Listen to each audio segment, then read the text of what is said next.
Ladies and gentlemen, welcome to Lift Talk. You're here with Alex Hayes and Robbie Frame, and we are just going to take you down a deep dive into lifting, protein, and lifestyle. Robbie, I wanted to get you to do the intro today Yep. because you've just started doing this old thing that you used to do on Snapchat. First of all, tell me how you started to do this thing, and then you need to actually do it.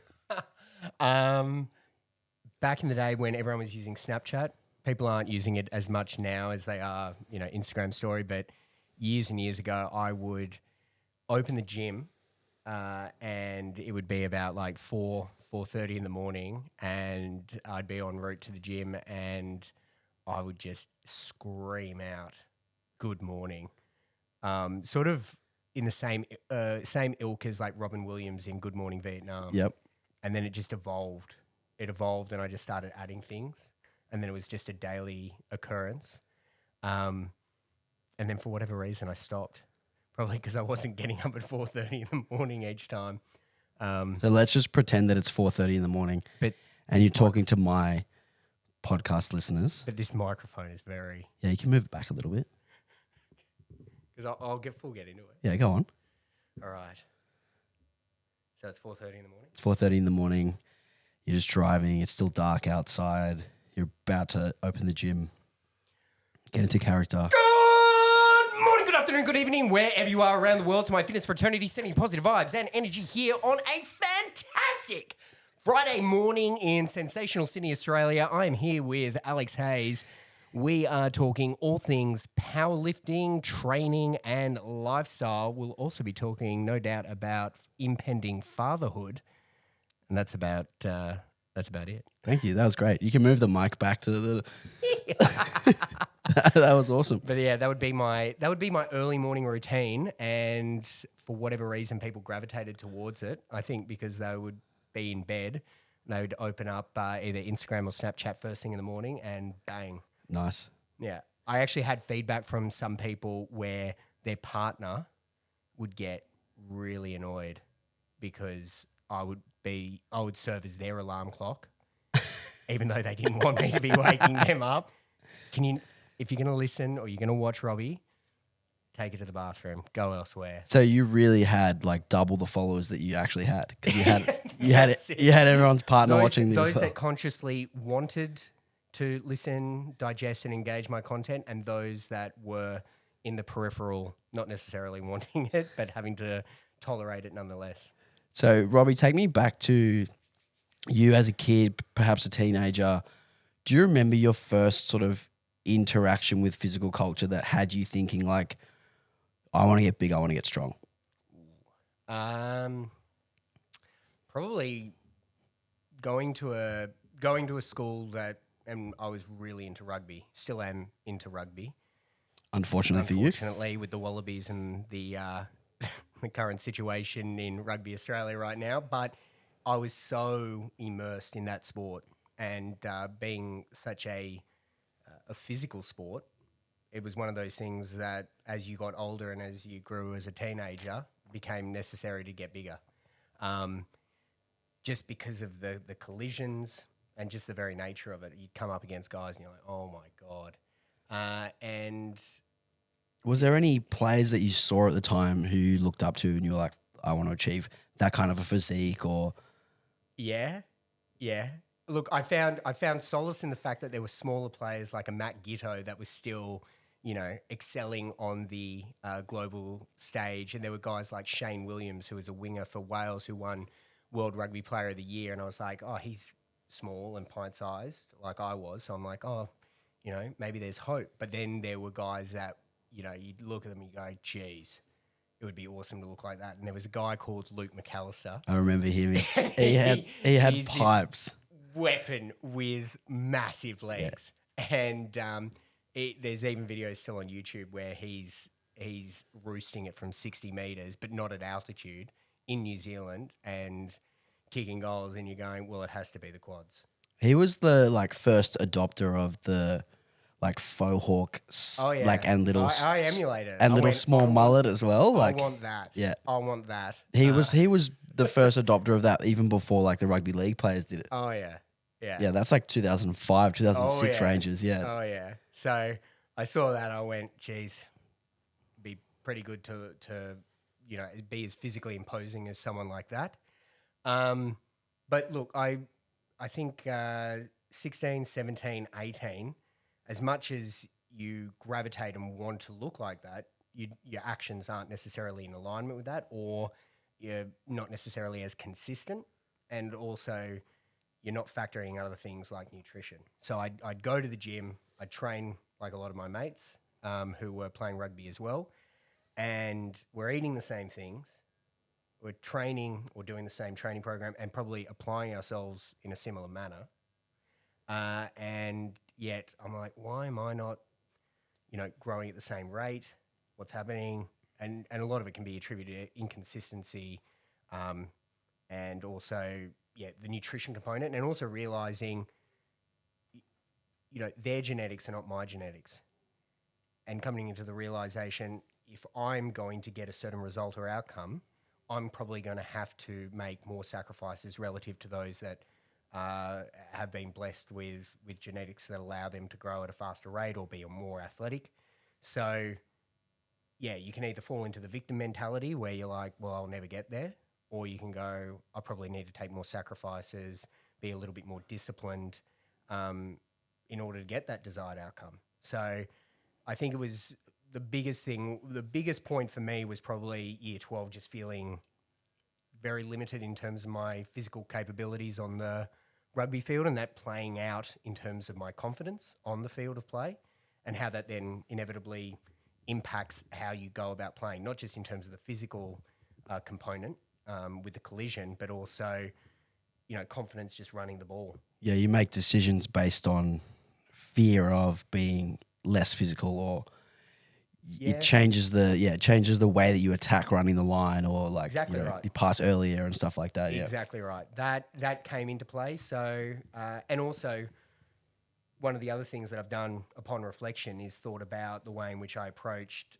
playing, particularly in the final year, is you have a innate fear of failure, and the way that plays out is you don't actually play to win, you play not to lose, Yeah, yeah, yeah. and so you play out conservatively, not to make a That's the mistake. worst way to play. That is, That's the NFL prevent defense, and they just give up 3 yeah, touchdowns like immediately. That's it. So So yeah. that sort of introduction to lifting in high school, did you end up loving lifting more than rugby, or were you like forced into lifting through an injury or something like that? I actually, when I was at high school, the times that I would do the training would be during the off season, and then school term would come around, and my frequency with training would drop off. So you'd spend all summer training, developing in terms of your physique and your strength, functional strength more so than anything else. But then, um, you'd have other sporting commitments, and you'd have other extracurricular commitments, and then you've got oh, that's right, you've got an HSC that you have to study for. So it would drop away. I'd go there sporadically, and then, yeah, everything that happened in that season, sort of my mentality afterwards, because in the final game of that final year, I tore ligaments in my knee and in a tackle. So your worst fears are realized, fortunately, at the end of the season. But then I'm like, my thought process in the aftermath of that was, if I'm going to play this game again, I'm just going to spend the entire year that I now have off in terms of rehabilitation building up my body so that my size can't be questioned again. So I then went full blown into training. And is that when sort of building the physique took over from rugby, and like then you sort of stopped playing rugby, or? I spent a year off rehabilitating, got back to playing a season of rugby after that, and then when I was 20, pre-season, first pre-season game, tore ligaments in my other knee. Oh God. So both knees have been reconstructed from ACL tears. And I think when I was midair and I heard the pop in my other knee go, and I went, I know exactly what that is. And as I'm getting carried off the field, I went, I'm already into training now. Like, I love going to the gym and that process. and I'd fallen in love with it. So I wasn't as devastated about the idea of stopping playing rugby, because I was open to the idea of, oh, well, this means now that I can put all my eggs in one basket and focus on the pursuit of bodybuilding. So it was a nice transition, that one. Yeah. I actually had a similar one where I tore my rotator cuff, and that was my last ever game of rugby. Yeah. And I wasn't that annoyed that I had to quit playing rugby. Yeah. I was annoyed that I couldn't bench the next week. And that told me everything I needed to know about where my focus should be. Yes. So my first memory of you, Robbie, is actually like at Stereosonic. Yeah. There's this, for full clarity, I was not at Stereosonic. Yeah. But there was this famous photo of you like on the Simply Shredded forums and on bodybuilding.com forums and stuff. And you were like real jacked and shredded. That was my first memory of you. Can you take me back to that time where like it seemed like there was a lot of people sort of almost prepping for festivals? Yeah. I think Like the Zyzz era of it was Australian fitness. It was a different time in my life. You're in your early 20s, and I think during that period of time, having grown up feeling, particularly towards the back end of my teens, feeling insecure about my like physical stature, you want to therefore overcompensate, and so you start building the physique, and no doubt you get intrinsic motivation driven from executing the process and seeing progress, but then also that comes with it is the external gratification. Mostly from dudes. And see, this is what I did not anticipate. It's like, well, 2 + 2 is 4. If I build the physique, the chicks will come, right? And the DM folders were just filled with dudes from all around the world. And it's not just gay men; it's often straight men being like, "Man, you look awesome! Like, what protein do you take?" That's it. I definitely still had people like, "What's the diet? What's the training split?" All the way back then, and that was 2012. I'd actually competed in my first fitness model competition in June of that year, and my life was just like, you'd go to uni. And then I would go to the gym, and I would eat, sleep, train, repeat. My nutritional literacy and my understanding of evidence-based diet and training principles was limited relative to what it is now. Obviously, you'd hope so. But, I would get my information from all the muscle magazines, because that's where you'd get your info, and then simplyshredded.com or bodybuilding.com. And you'd find consistent trends with what people were eating. And you go, oh, well, it seems consistent that everyone's having this type of protein, and they're eating these sources of carbohydrates, and they're having it in this frequency. And it's funny when when you know more, it almost makes it harder to make choices. Yes. And when you don't know much and you almost think to yourself, okay, this limited selection of foods are good. Yeah. And I'm just going to only stick to these. It almost makes it easier if you're actually willing enough to be disciplined. It almost makes it easier to just stay on track and Most definitely hit your goals. In fact, I find that with clients and even myself, you can increase someone's nutritional literacy so they understand that there's not a dichotomy of like good food or bad food. But then what ends up happening there is you end up in a scenario where you've got too many decisions that you have to make. Yes. And when you're living your life, decision fatigue, you get it's like, what am I going to eat for dinner tonight? And or what am I having for lunch? And if you're tracking on the fly and doing all those things, even with your memory bank of understanding of what you should eat relative to your goals, it's like, this is just one more decision. And it even goes further than that, to the grocery store when you go to buy your food. Yeah. It's like, oh, what am I going to eat this week? If you only have a very small selection of foods, Exactly. It's like, okay, I'm going to go get my 1 kilo of brown rice. I'm going to go get my 2 kilos of chicken breast and, my fruits and my veg, and that's it. That's it. And look, back then, it really worked. But the thing is, it does work. It's just really, really hard to do for a long time. Yes. It's not a sustainable lifestyle. No. It doesn't allow any food freedom, any flexibility, any social No. blah, blah, blah, blah, blah. No. And Let's- it didn't. It didn't. Like at the time, it was like you'd go into a rabbit hole of I will diet down for 8 weeks and I will get as lean as I can. And you're only eating clean foods. I wouldn't even weigh foods. I'd just go, well, there's a lot of protein, and I know protein's good for muscle, so I'm just going to have a bucket load of protein. Yeah.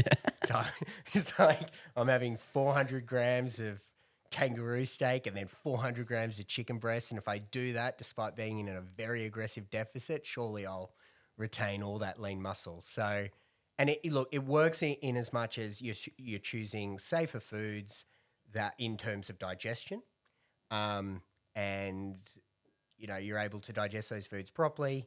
But as you mentioned, you run into issues if your life isn't, bodybuilding. If your life isn't purely developing your physique. And also not having that awareness of, if you think like good food, bad food, and then you do go off plan, you feel as if you've made mistakes or you're a failure or whatever, and then that can, start this vicious psychological cycle. Yeah, and it's something where you can develop, even with healthy eating, you can develop an eating disorder if you have that dichotomy of good food, bad food, and also that feeling of self-worth deteriorating off the back of going off plan.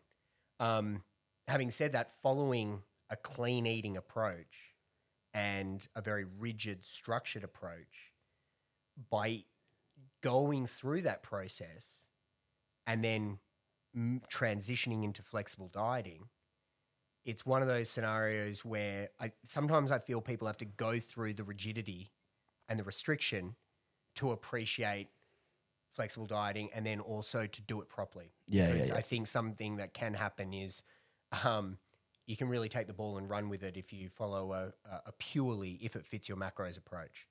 And I think that's where kind of I came into the fitness industry. So I'm a few years younger than you, and I started getting really into fitness research 2011, 2012. Like that's when I started, and that's when evidence-based nutrition information started to come out, and that's when the idea of if it fits your macros started to become popular. Yeah. And I only went through the clean eating phase for, probably only a few months before I was introduced to this if it fits your macros approach. And then all I did when I looked at food was saw numbers.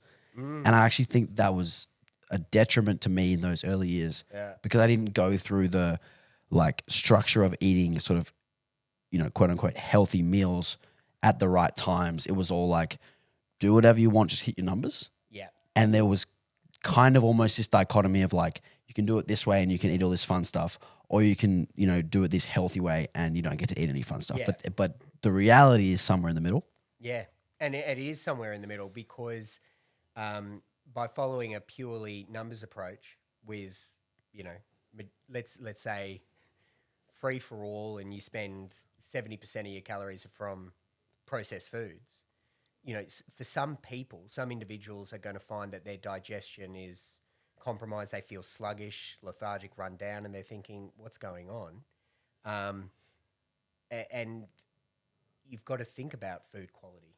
Like that is, very important. Yeah, we're not just after what the physique looks like. We're also after improving the physique, which is going to require training performance being ideal. Yep. Which is going to mean fueling yourself properly for training sessions. Yep. And if you just eat like shit, regardless of whether you hit your macros or not, if you eat like shit, you're not going to feel good and it's going to be hard for you to perform.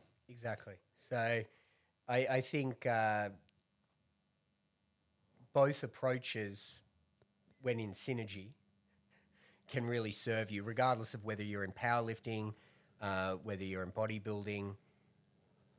They're going to be able to serve you when the goal is sustainability and longevity and, enjoying not only your hobby or passion from a physical culture standpoint, but also living your life outside of it. And I think when I was in my early 20s... You don't care about the life aspect. Yeah. It's singular focus. Yeah. So, yeah, exactly. And so I'd live a hermit life existence for a period of time,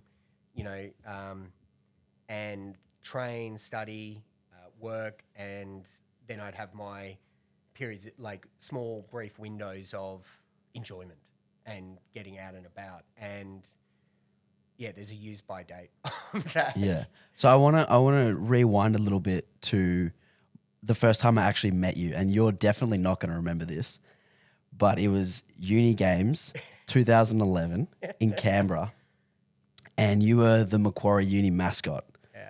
So the Macquarie Uni mascot is a warrior. It's basically a dude in a wig and a kilt with no shirt on, and Robbie was that guy with no shirt on. Yeah. And my first time ever seeing you, we were about to go out for the first night of the Uni Games. And I went up to you and I said to you, "What do you eat for breakfast?" Were you trying to take the piss out of me? No, Or were you I was genuinely I probably interested. said 6 You eggs. literally said 6 eggs and oatmeal. Guess what I had this morning? You said 6 eggs and oatmeal. Guess what I had this morning? I had 6 eggs. No oatmeal. I had it on toast. That was 12 years ago.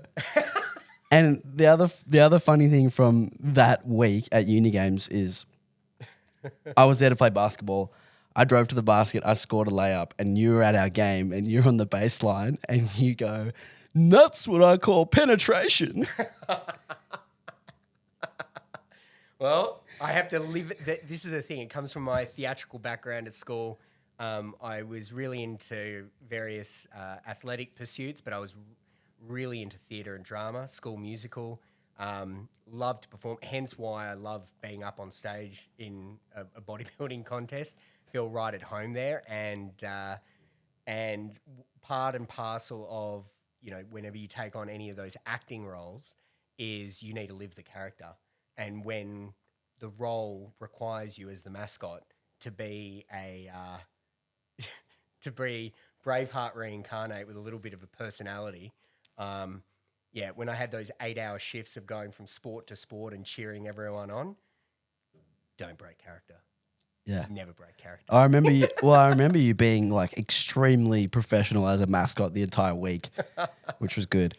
So obviously you had this little period where you would kind of, do these shorter diet periods, and then you go to your events and stuff, go to stereo. Mm-hmm. When did that evolve into like making the decision to actually want to do it on a bodybuilding stage? And like, was that a difficult decision to make to like step things up a notch? I think it was more just an evolutionary process. I think now that the advent of social media now means that more people are exposed to seeing not only powerlifting but seeing bodybuilding, each season A, season B, and seeing these physiques on stage and how happy and shredded they are. And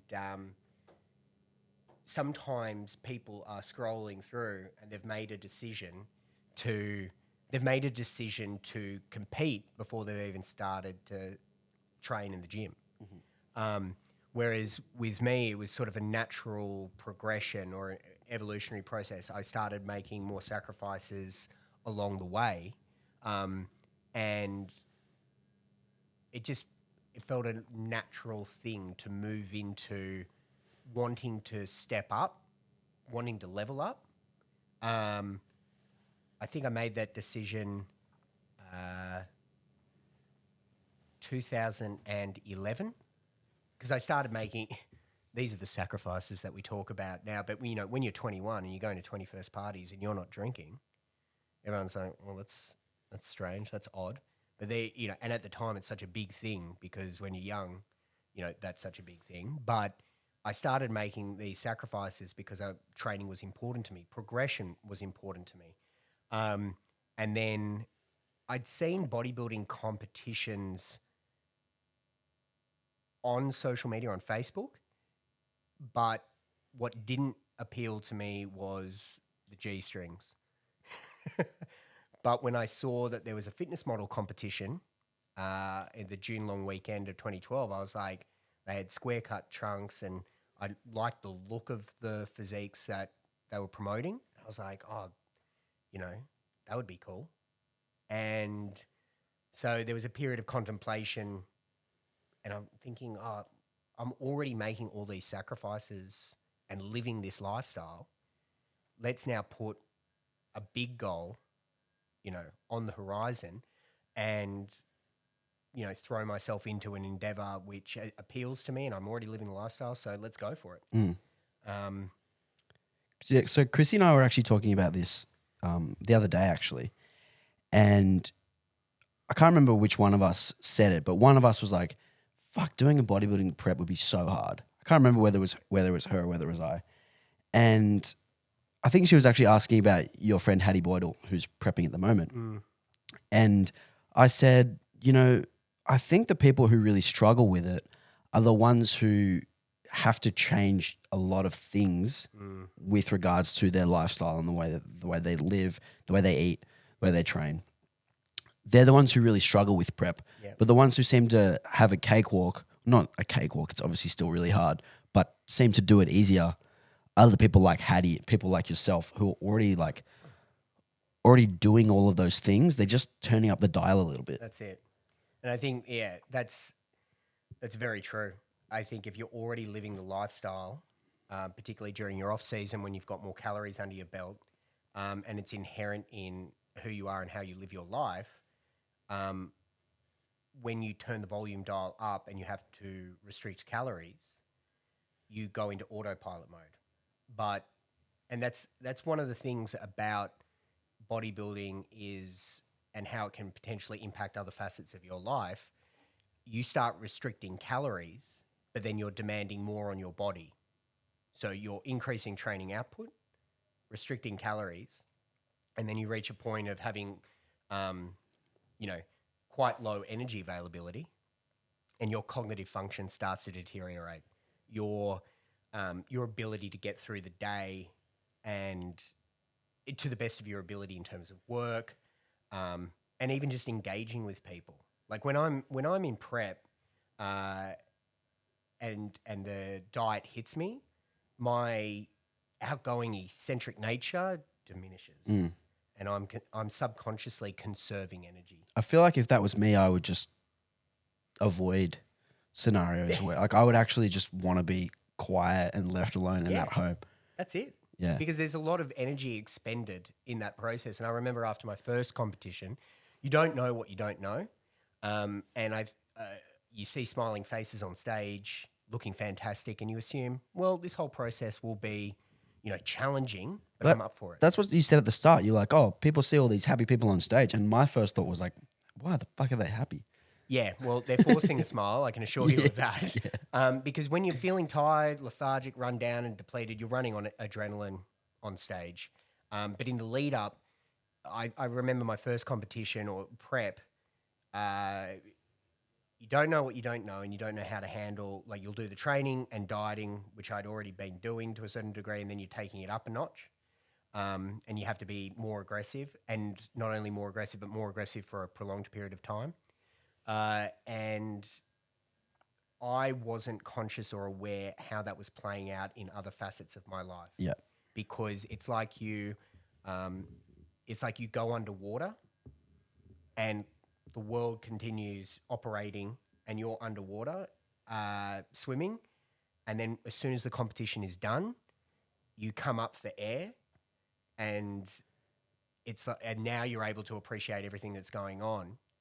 But you just missed a whole bunch of time. I missed a whole bunch of time, but also you've got your blinkers on. Everything in the peripheral goes out. Your empathy and understanding of what other people are going through that you're interacting with, whether it's work or family, that drops off if you're not aware of it. And I wasn't aware of it the first time. And I remember when I finished my first competition, my family said, "Look, we're really proud of you. Well done. You're never doing one of those again." Yeah, well done, but you're an asshole for 12 weeks. Yeah, and when you're in the zone trying to get an outcome that you've never achieved before, and you're not aware of these things, and you're not aware how your cognitive function, your energy levels deteriorate to such a point that you do become an asshole. And I just remember going, "Oh no, oh no." I've heard of a few personal trainers who have done bodybuilding shows who, throughout their prep, lost a whole bunch of clients, and almost became like they almost didn't care. Yeah, they're like, doesn't matter. Like I'm doing this goal. I've got this goal, and like sacrificing even as far as from a business point of view. Yeah, and because your cognitive function does deteriorate, like carbs, the brain loves carbs. And when that drops away and you're trying to conserve energy, you're not able to process things as well. Um, depending obviously on the nature of the prep, your starting point, how aggressive you have to be, you want to probably set yourself up in a good position at the beginning so that you don't have to go through that. But when I did that first one, I didn't know. And then in the aftermath of that, I went, okay, if I'm ever going to do one of these things again, this is my burden to bear. It's not anyone else's. Mm-hmm. And I'm going to put in place measures to ensure that even when I'm feeling, withdrawn in terms of energy, I'm not projecting that onto someone. Because in the end, in the grand scheme of things, in this world, I'm stepping on stage with 5 layers of fake tan in single digit body fat percentage in my undies to be judged, with a subjective judging criteria. There are far more important things in life. But in the time when you're really in it, you blow things out of proportion because you're micromanaging the tiny details. And I resolved that if I was going to compete again, it would be my burden to bear and no one else's. And I think the next time I competed about 2 years later, I didn't tell my family until a week and a half out, and they were none the wiser. They just thought I was, living my lifestyle. And I said, yeah. So the part that you hated, it's done.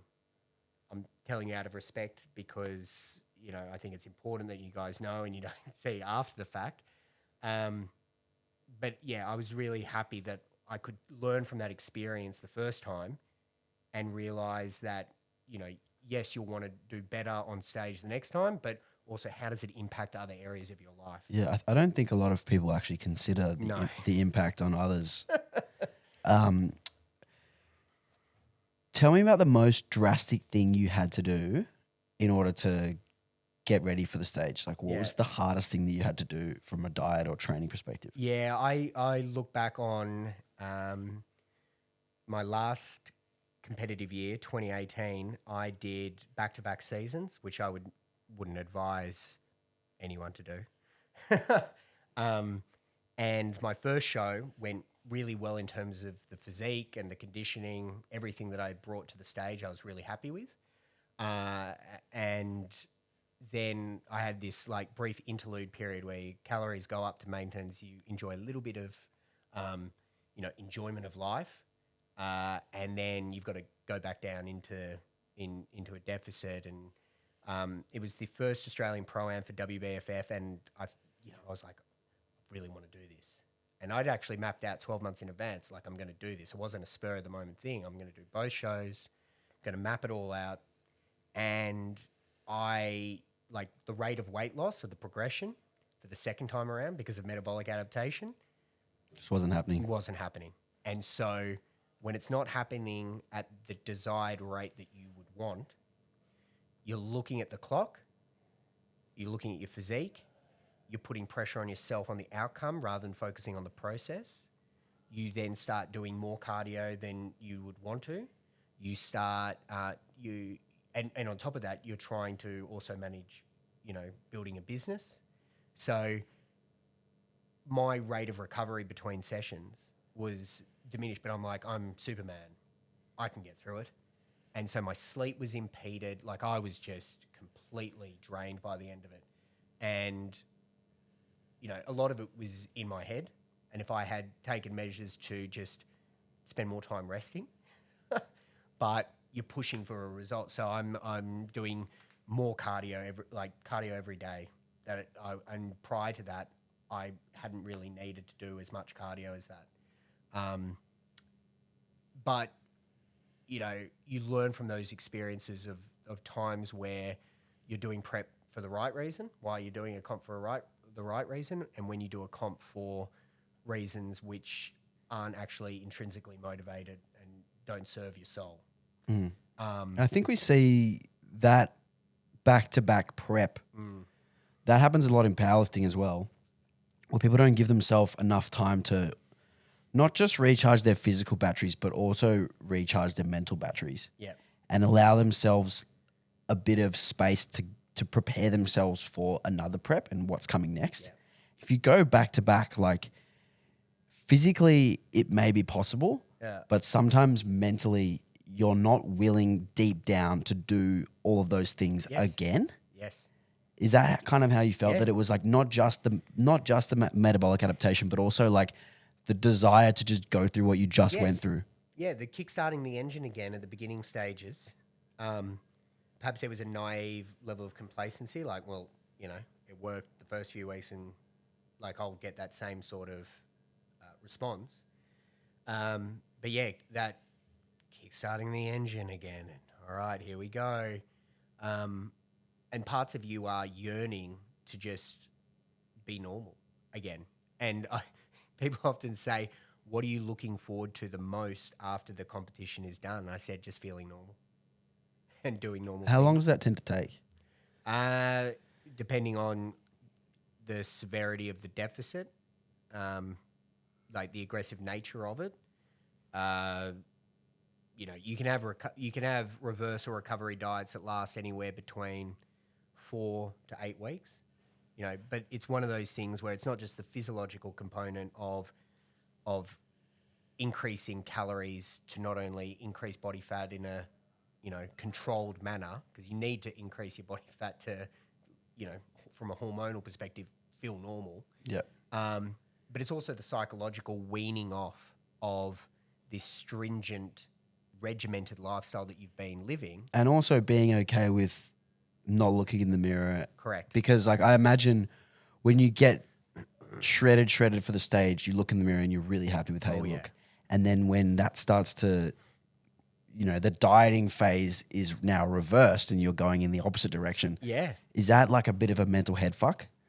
For me personally, I must admit that it hasn't been the biggest head fuck, because if you look back at my history being smaller, every time I'd finish a dieting phase from even the very start of recreational lifting, I'd be like, cool, this is an awesome opportunity to get bigger. So if you've always yearned to be bigger, that transition will be a little bit easier, I find. However, if you're coming from a position where you've probably been heavier set in the past, and the goal is to get shredded, and then you have to go through the process of recovery, it's like, well, that's not sexy. Yeah. But it is something where there is a transition phase where your body, certainly doesn't look necessarily stage-ready condition, but in that transition phase, I tell my clients and myself, you've got to now focus less about what your body looks like and more about what your body can do. So getting to a point where after a number of weeks of increasing the loads that you're lifting and getting used to be able to lift heavier weights again, getting to a point where you can set performance-based goals. So it's less about, what do I look like all the time and am I shredded? Because that's the thing, you condition check all the time. Am I ready? Am I going to be ready? And then afterwards, it's weaning yourself off the expectation that you should look a certain way, and then growing accustomed to, well, this is actually normal and it's healthy and I feel great. Yep. So we often hear about a lot of things that kind of happen to the body when you get like properly shredded. Yeah. And you've kind of alluded to a couple of them. And I'm actually dieting at the moment, and it's very safe to assume that I'm never going to get to that level. So I don't have Oh, any. you could. I don't have any. I've got no discipline, man. But I've written down a couple of these like things that we often hear. I want to get your take on your experience. So the first one is the libido goes down and you can't get boners. Yeah, particularly towards the back end of a prep.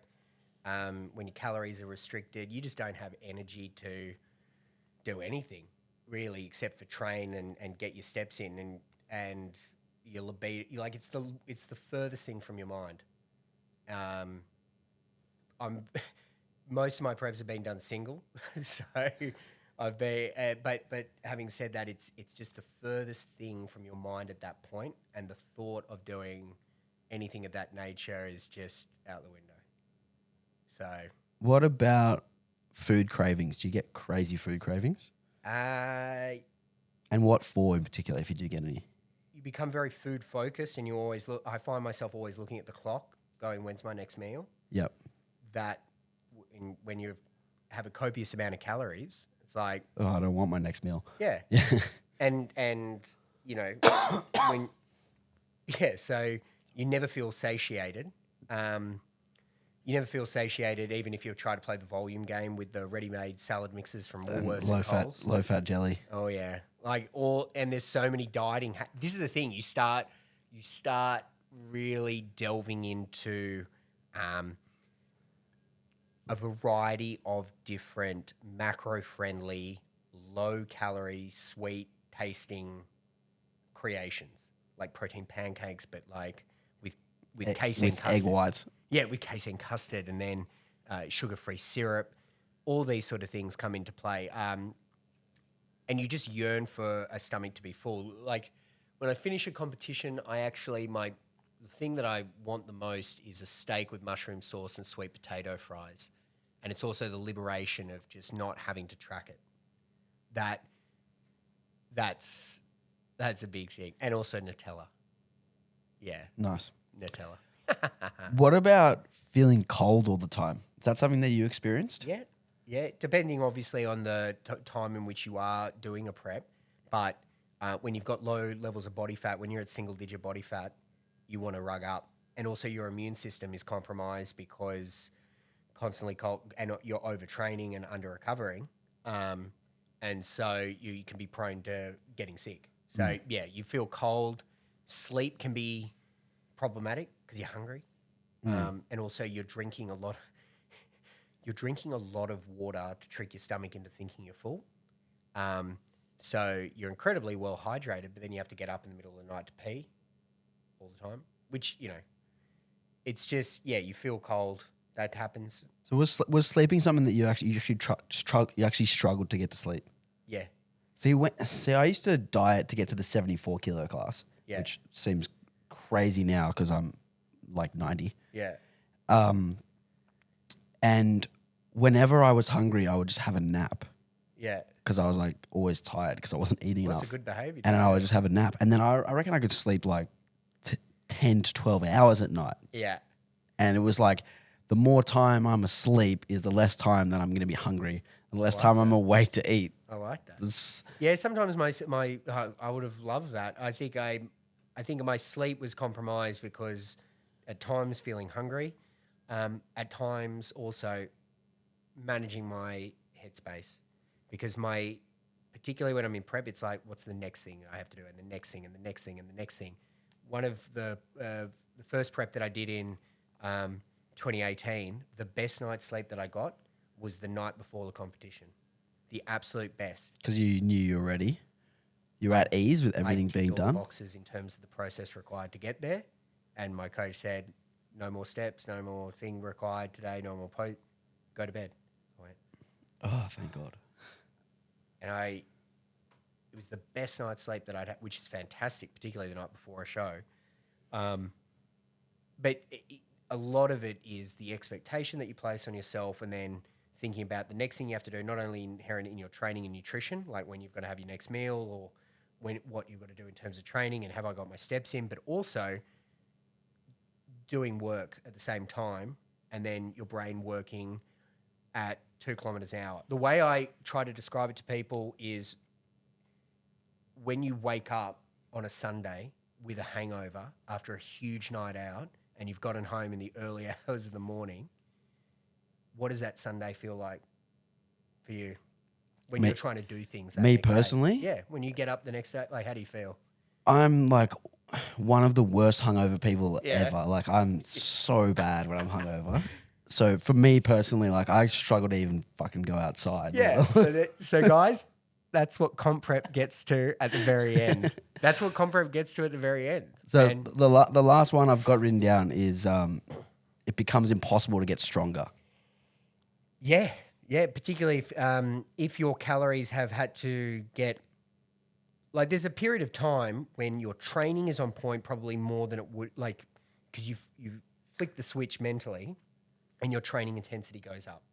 It's just, even if you want to be more accountable during your off season, because the timeline's there, people flick the switch. And there can be this really good period of time at the early stages of your prep where your training is awesome, but then when you restrict energy, your ability to maintain that level of strength can deteriorate.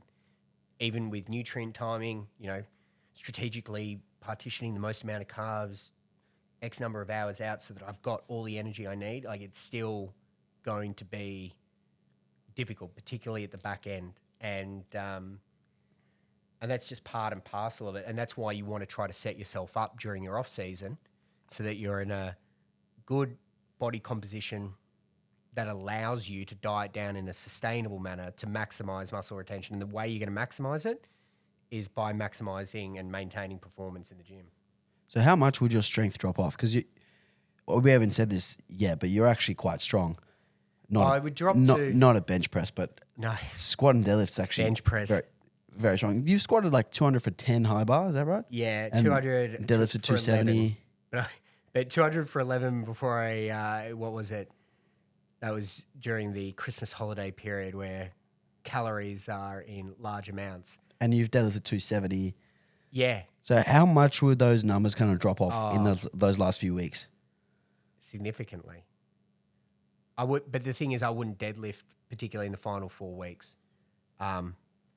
Just the risk reward in terms of injury goes up. So you have to modify your training. You have to modify your training and weigh up risk reward. If you are restricted to calories and recovery is impeded and you do an exercise like deadlifts, it's obviously a fantastic exercise. I love it. But you need to factor in whether or not doing that is going to be advantageous or whether or not you may, risk an injury. Yeah, there's obviously certain exercises that lend themselves more to retaining muscle. Yeah. Or building muscle. And deadlift's kind of pretty low on that list. And I love squats and I'll, squat twice a week, but then towards the back end of a prep, like if I come out of the hole at an angle and I tweak my back, I'll never forgive myself. So there are times where I'll transition over to hack squat and, I'll probably be able to lift heavier because I'm in that controlled range of motion and, the machine's doing all the stabilizing for you. Yeah. And in the end, what you're trying to do is I just need to retain what I've got. So it does drop away, and in order to minimize that, you need to set yourself up in your off season. And I think that's such a big thing. The more and more I reflect on it, if you want to have success with your prep, like if you want to have success on stage, you want to have a good prep. If you want to have a good prep, one that allows you to get to the stage with minimum negative implications, it's going to be, as a result of how diligent, consistent, and accountable you were during a period of time when other people are perhaps being a little bit looser. Yeah, you need to be prepped for the prep. Yes, if you want to have a fantastic prep experience, and the ones that I have found the most fulfilling are there times where you spend an extended period of time off, work on your weak points, but also put yourself in a position where your calories are high enough to diet down from so that, comp prep is hard, but don't make it any harder than it needs to be. And the way you can do that is being more accountable during the period of time when it's less of a focus. And then also ensuring that those mental batteries are recharged. And ready to go for a 16, 18, 20-week prep. Yeah. And that's why I would take, usually, besides that back-to-back season year, I would always take a year off and not only make, obviously, physical gains, allow my metabolism to recover, but make lifestyle gains. so that I wasn't just a hermit. Yeah. And Hattie refers to it as not an off-season, but an improvement season. Yeah. I really like that. Yeah. And it shifts the focus. Yeah, it does. It shifts the focus and perspective on it. And the reason she's such a first-class athlete is just the level of accountability during her improvement season. And it's something where, look, if you want to look like there's a level of accountability that's going to be required year-round, and if you can remain consistently performing at a high level, not just in your training, but in other facets inherent in getting that outcome, like your nutrition, it makes it, like, not only does the result look fantastic because your body isn't having to be lean on next to no calories, But you were able to cruise into the show, doing minimum cardio.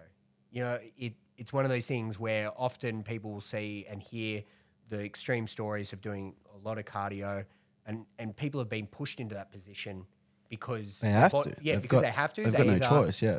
metabolic adaptation or their body wasn't responding well. But look, if you can diet down, eating as many calories as possible whilst doing as little cardio as possible and still get the desired outcome or result, that's Like that's perfect. That's ideal. if your protocol from a nutrition and cardio standpoint at 6 weeks out looks like someone else's at 16 weeks out, Yeah. you're obviously in a much better position Yeah. to Massive. finish off the prep well. Yes. And, I've had those preps where it's been a fantastic, cruisy, enjoyable, fulfilling experience because I was ready to go psychologically, physically, and, diligent. Be methodical, not manic. And doing excessive cardio 16 weeks out just because, you'll then have to continue doing that cardio. Yeah, right where do you through. go from there? Yeah. You can't start at 100. No, you have to no, build into it. no. Okay, so your last bodybuilding show was in 2018. Yeah. So it's, been 5 years. What made you sort of decide to step away from the bodybuilding stage, and how have you kind of dealt with that identity shift? Well, the step away was more a push away because COVID got in the way. So I took my year off in 2019 and I was like, all right, 2020. So I was ready to go. And then I started a prep for it. And I actually, under the, you don't know what you don't know. We had no idea about restrictions, borders, all of those sort of things. So I continued on with the prep and then it got cancelled, I don't know, 8 to 10 weeks out, but I was already halfway through. So I just continued prepping until its conclusion and took that opportunity to, develop content, photos, videos, because I was like, I'm already in it. Yeah. And then I started a prep again in 2021. Oh, really? Yeah. And I didn't know any of this. Yeah. I was ready to go. 2021, I'd started a prep and then I think that was June, May, June I was starting. And then lockdown happened in 2021. And I'm like, great. So that was two consecutive years where I was like ready to rock and roll and it didn't happen. And then sort of halfway through 2021, even the process of kickstarting the engine, very, very fortunate to meet my now future wife. And sort of perspective on competing perhaps shifted a little bit. I think I'd found during my 20s that bodybuilding was so much my life that it was negatively impacting other aspects of my life, like relationships and things there, where, I wasn't probably investing as much of myself as I probably would have liked to upon reflection. So sort of shifted my focus in more recent times. And now with the impending arrival of my firstborn child, it's a different type of prep that I'm getting ready for now. So Yeah, how are you feeling? yeah, it's equal parts exciting, equal parts scary. What are you scared about? It's a transitional phase. It's you don't know what you don't know, and I think it's the unknown of the lived experience of being a parent.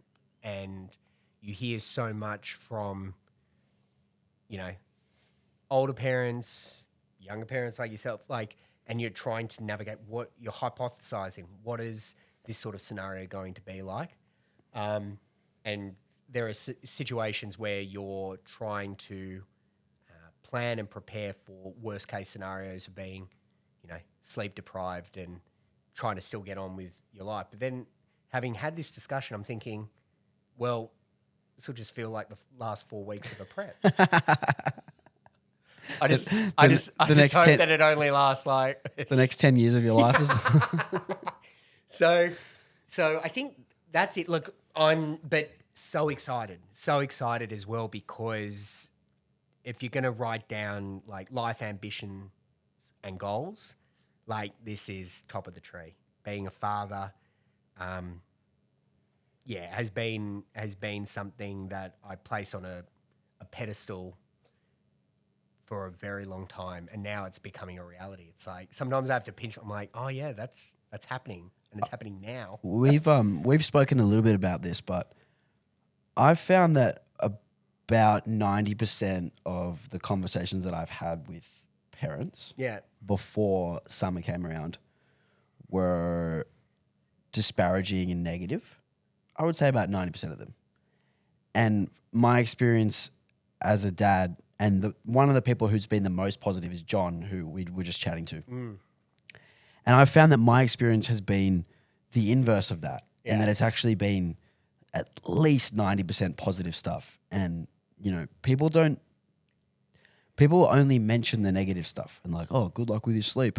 Oh, good luck with your training. Or, good luck with this and that. But no one ever tells you how great the highs are, because the highs are truly higher than any other highs. yeah. I mean, why else would people have children? Like, and consciously have children. I think that's something to navigate is the negative things that you hear, and a lot of it, you don't know whether or not they're just being jovial and funny, and because it is it's a reality. Is there could be an element of sleep deprivation. It could go for an extended period of time, but every child will be different. Every experience will be different. And I think for someone like myself who's been involved in an endeavor where you want to be in control of all the variables to dictate the final outcome, when you haven't gone through this experience before and you're just capturing bits of information, tidbits here, advice from various individuals, you're trying to put in place the best laid plans to sort of navigate it in the same way that you would approach a bodybuilding prep, right? Or anything of that. So I'm also very aware that children don't follow a plan, and the most important thing will be adaptability, flexibility to changing circumstances, and pivoting on the fly, and just. Yeah, like you can plan as much as you want, but you need to also expect that anything can happen. Yeah. And you need to be, like you said, you need to be willing to kind of adapt on the fly and make decisions based on your situation, not anyone else's situation. Exactly. Because a lot of people try to give you advice. Yeah. And that advice works well for their child. Yeah. But it probably won't work for your child because your child is completely different. Yeah. And I think I think when we first discovered we were pregnant and a couple of weeks in, you gave me some very sound advice via Instagram direct message, which was just do what it feels right for you as parents. And so that stuck with me. It's like, just do you. Well, my dad said to Chrissy and I, like, Summer was a day old and he came into the hospital and he said, just do your best. Yeah. And your best, it is impossible to be a perfect parent. Your best is the best. Like, your best is the closest thing to perfect. Yeah. And if you make a mistake or something happens, just learn from it and move on and just realize that is your best, the best decision that you could have made in that moment. Yeah. And you need to be at peace with that. Yeah. No, and I'm like, that type of advice really helps, because then it allows you the opportunity, particularly if you are critical of your own self and your performance in various aspects of your life, you're going to hold yourself to a similar standard in terms of this very, very important role that you're going to play in this little human's life. And you want to put your best foot forward. But just as long as you're just doing your best, I love that. So, and I'm very fortunate. I'm very fortunate that I've got an incredible fiance who is just going to make the most amazing mother. and being able to have a partner in crime to navigate all of those trials and tribulations. It's so important to have that, partner in your life that you're on the same wavelength with. So It's actually quite fun being like up in the middle of the night, like having discussions and stuff. We're in Like this it brings you closer together. I've certainly found that. yeah. What are your plans for training in early dad life stages? Have you got any plans? Yeah. So my plan, being fully aware that plans can change on a dime, is during lockdown, I invested in gym equipment for home, and I'll just be changing my training program up to basically train at home exclusively. And I'm working out usually I've throughout my lifting career, 5 to 6 days per week training. However, I'm dialing it back to like 4 days per week, and that's being very aware that there could be scenarios where that doesn't come to fruition. But, maybe 4 days per week, keep it at the backyard and, just be always on call. Just being very aware that this is a period of time where not only do I have a role to play and to be present, but also this is a period of time that I won't be able to get back.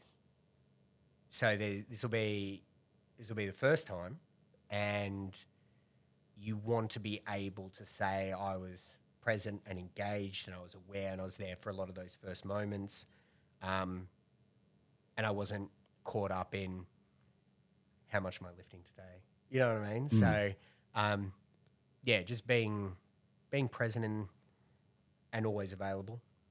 Because again, I mean, you found it with your wife. Like, mums take on so much in terms of responsibility, particularly during those formative stages, and just being there is going to be so important. Yeah, your job as dad through. They call the first 3 months of the kid's life the fourth trimester. Yeah. Because the baby is at a point where it's not really ready to function in society yet. Yeah. It still likes to be swaddled. It can't quite open its eyes. It still almost like prefers the conditions of the womb to being out of the womb. And in that time, like, the dad's role is not very big. But your job is almost to be there for the mum. Yeah, I liken it to the way I've described it after reading up a bit about the fourth trimester is Kelly will be the sun and I will be one of the planets rotating around in the solar system that is our family nucleus. We'll have our baby boy, and then we'll also obviously have the 2 Pomeranians. Yeah, you'll be sandwiches and Milo rotating around. You'll be equal to them. Oh, see, that's where I think you've got it wrong. There's a hierarchy in my household. You're last. Oh, yeah. Oh, yeah. That's not going to change. I've actually brought it up with Kelly. I said, with a newborn arrival and the fact that they're a human being, where, like, on the totem pole, where are the dogs going to be sitting? Equal. Oh, and where will I be? Well, where you've always been. I'm like, all right. But I knew what I was getting in. I knew what I was getting into before Kelly and I even met. I knew that how very important sandwiches and Milo were to her. So I certainly went in with my eyes wide open, and it's been everything I expected it to be. Well, I can tell you right now from experience, as much as Kelly will want the dogs to stay equal to your little son, Yeah. there's just there's no way. There'll be no comparison. Human is just always first. But looking at the way in which she's mothered her dogs, if that's any indication of what she's going to be like as a mum, I think that that baby boy is going to be incredibly spoiled. Yep. No doubt about it. Very lucky. All right, so we're going to go to our question of the week from Instagram. Oh, here we go. go. I haven't prepared you for this. Oh, God. And don't worry, it wasn't a weird, creepy one. I actually got a good question from Eldon, who's a member at the gym here. He said, what do you think powerlifters can learn from bodybuilders? I'm happy to go first if you like. Look, powerlifters, what can they learn from bodybuilders? I'm probably making a naive assumption here, and you can correct me if I'm wrong. But perhaps the nutrition component, in as much as selecting foods that are just going to make you feel good also throughout the day, in terms of food quality, and not necessarily what's going to hype you up purely for that just one training session that you're doing in the gym. I appreciate that I'm probably making a massive generalization. I'm sure that there's plenty of powerlifters out there that are razor sharp with their nutrition. But I think that's the only thing that I could really think of, because there's the things that I've learned from powerlifting in terms of being more, quantifiable with training, as powerlifting has positively influenced bodybuilding, in that you now see people discussing, RPE, and discussing working off percentage of a projected 1 rep max during their off. Like, that's how people are now seeing results, and not basing it purely off how going to failure all the time and how it feels. And there's been a really big push towards, particularly during a improvement season or an off season, a move towards power building. Yep. And in order for you to work with high intensities, lower volume for those big compound lifts, you can't be going to failure like you would with... Yeah, you have to program it properly. Yeah, so there's been, particularly in the last 10 years, there's been a big shift, I feel, with those that want to be more considered with their approach in bodybuilding and get the best results. Chasing performance as well as physique. Yeah, such a big thing. Yeah. Such a big thing. I think there's a few things that come to mind for me, actually. So the one that you mentioned, 100%, fueling your body for training, not just, fueling your body to feel good throughout the day, and, not go through these big spikes in insulin, spikes in, glycogen that and blood sugar that have you sort of waxing and waning in energy. The next one was, when we look at like the best powerlifters, particularly in, low to middleweight weight classes, they're jacked as fuck and usually pretty lean. We can learn how to maximize our muscle mass within a weight class from bodybuilders through managing nutrition, but also through the way that we train our hypertrophy or our accessory movements. I think that's a big thing.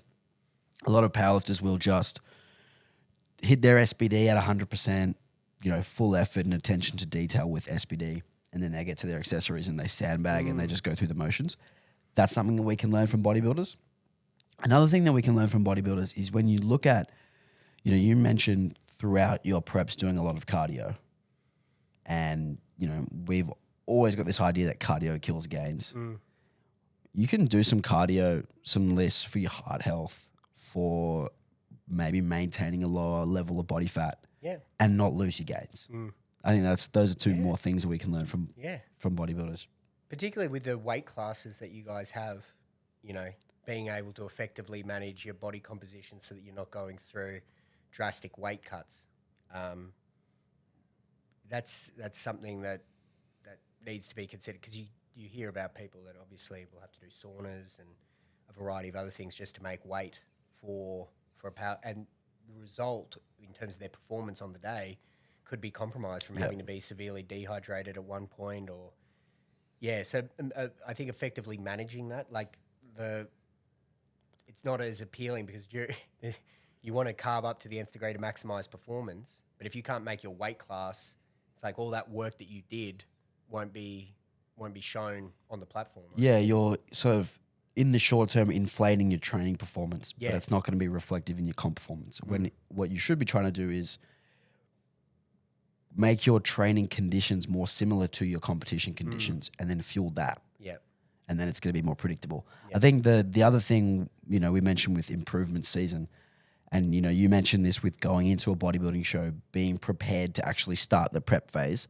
That's something that powerlifters can learn from bodybuilders too. Yeah. Putting yourself in a position where, you've managed your weight, you've managed your body composition, you're starting your 12-week prep or your 16-week prep for your comp. at a weight that's actually manageable for you the whole Yeah. time. You're not 10 kilos above your weight class or 8 kilos above your weight class. You're, ensuring that you're starting your prep without any niggles, without any injuries, and those kind of things. Yeah, I think forecasting what that preparation phase in the lead up to a competition looks like is important, and particularly if I ever forecasted doing a bodybuilding competition in the future, and I'm not sure how applicable it is with you guys, but looking at all the other things that you have going on in your life, 100% applicable. and considering, am I going through will this be compounding stress and actually be detrimental to both endeavors that I have going on?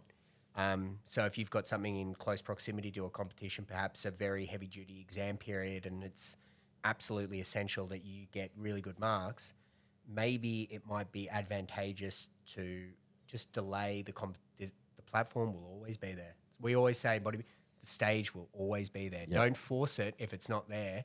Otherwise, you go through that whole period of time prepping, and then you've got to recover, and you never know when your next show is going to be. So the same thing here is, you got to factor in particularly with you guys, the periodization, volume, like peaking to ensure that you bring your absolute best to the platform.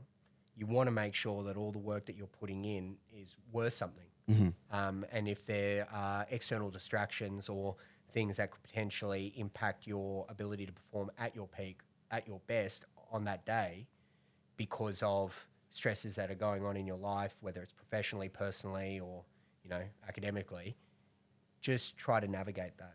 Try to navigate and determine and discern: can I manage this? Can I organize my life around this, or is this going to be a bridge too far? Yeah, and the stage is always there, the platform is always there. That's so true. And if you see yourself as someone who's going to be doing this for a really long time, you should be okay with foregoing a few competitions, because you know that there's going to be another one, and you should actually probably wait until the stars don't have to align, and Mercury doesn't have to be in whatever, and you know what I mean. Like, it doesn't have to be perfect conditions, but they have to be good enough that you can actually put forward an attempt that you're going to be proud of. Yeah, that actually brings up a point. Like, things aren't going to be perfect necessarily, but if you can forecast ahead, and if it's going to be thunderstorms and rain, and you're still trying to navigate your way through it, it's like, those things. Some things might unexpectedly come up, which you need to address at the time. But if you look at your calendar, that there are things that are going to be coming up, like, I don't know, maybe the impending birth of your firstborn child, you may not be able to do prep. Like, so your comp's like 3 weeks after, yeah? You know what's funny? I was like, the WBFF show that I could potentially do at the end of the year, that's and now it's like, well, and it's gone.